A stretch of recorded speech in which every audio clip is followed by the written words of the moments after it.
Hey guys, welcome back. As you may or may not have noticed, I did not post on Monday. That's because I was in bed and super sick. I had a fever for about 5 days. Ended up being tested for COVID, which was negative, thank goodness, but I was super sick. Thankfully, I was the only one sick. Like, the kids were fine and my husband was fine, but I was out. But that just brings me to today's topic of taking attendance and sick days in homeschooling. Now, if you're new to homeschooling, it may come as a shock to you that you do have to take attendance. It sounds a little confusing and you wonder why on earth you have to take attendance or how you're supposed to do that when you're home. Now, different states have different laws. Here in Indiana, we have to homeschool for 180 days in a school year, which is from July 1st to June 30th. We do have to take attendance. I have attendance records on our website, thehomeschoolscene.com. If you need them, I use them. I just keep hold of them. I do not have to turn them in to anyone. Most people don't, but it's good to have on record just in case something happens and you end up under review and someone requests those. Now, how are you supposed to take attendance when your kids essentially live at their school? Okay, so obviously it's only days that you actually do school, not the weekends. That's not hard to figure out, but it becomes a little bit tricky with sick days. Now, in traditional public school, usually there are rules that you can't send your kid to school when they have a fever, and nor should you. They don't want to go to school. You don't want them to go to school. They feel miserable. The best thing for them is to stay home in bed and try to get better. But there's a real temptation to send them because after so many days absent, your kid gets in trouble. You get in trouble because there's a push to send them to school so that they don't get behind and so that they don't get in trouble for missing so many days. The blessing with homeschooling is that none of that matters. I know families who homeschool only 4 days a week, some only homeschool 3 days a week, but as long as they get their 180 days in that school year, it doesn't matter. So this past week when I was sick, we actually still did school. A lot of what the kids can do, they can do on the computer. And just to backtrack a little bit, I don't do every subject every day anyway. There's no rule that says you have to do so many subjects within a day for it to count as a school day.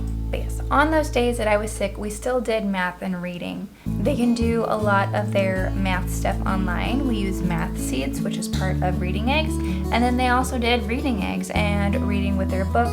My husband still works from home because of COVID. He has an office here at our house. He was able to take over for me, thank goodness. I know not everyone has that option for someone to come in, and we don't have substitute teachers to come in when we're not feeling well or when we can't make it to the class. But if you do have a husband or some other relative who can come help facilitate lessons on the days that you're feeling icky, that's definitely the way to go. Personally, I find it easier to homeschool when I'm feeling sick compared to when my kids are sick. Now, if they're sick and just not feeling well, we do not do school. I don't force them to do school on days that they're feeling so sick. Those are definitely the days that we just cuddle and we just try to get better and not focus on school because we have plenty of time to do that. And the beauty of homeschool is that we don't have to catch up. I know we feel like we do, and there are some schedules, depending on your work schedule and your life schedule, that you do feel like you might have to catch up on lessons just to keep everything working well. Sometimes in public school, if your kid misses homework or assignments, you have to make those up. With homeschooling, you don't have to. Just keep going where you left off. Don't put the pressure on to try to do several lessons in a day. It's okay.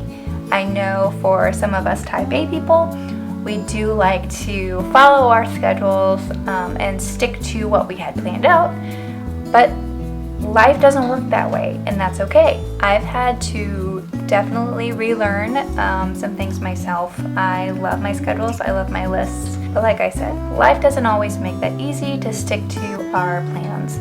With homeschooling, the kids are not the only ones learning. I know for me, I've learned to take a step back and breathe a lot more. Not quite as type A as I used to be, thank goodness, because I feel like Homeschooling would just stress me out otherwise. But yeah, so now that we've jumped into this week after not doing full days last week, I think the kids are happier. I think that they're happy being on routine again, just like I am. But again, I'm not trying to play catch up on the subjects that we missed. More than anything, it's definitely more about quality rather than quantity of our lessons and how long we do those lessons, as long as they're really learning the material and as long as everyone's mental health is doing well. If you're stressing out, it's just not worth it. If your kids are stressing out, they're not learning. So definitely take those sick days. It's okay.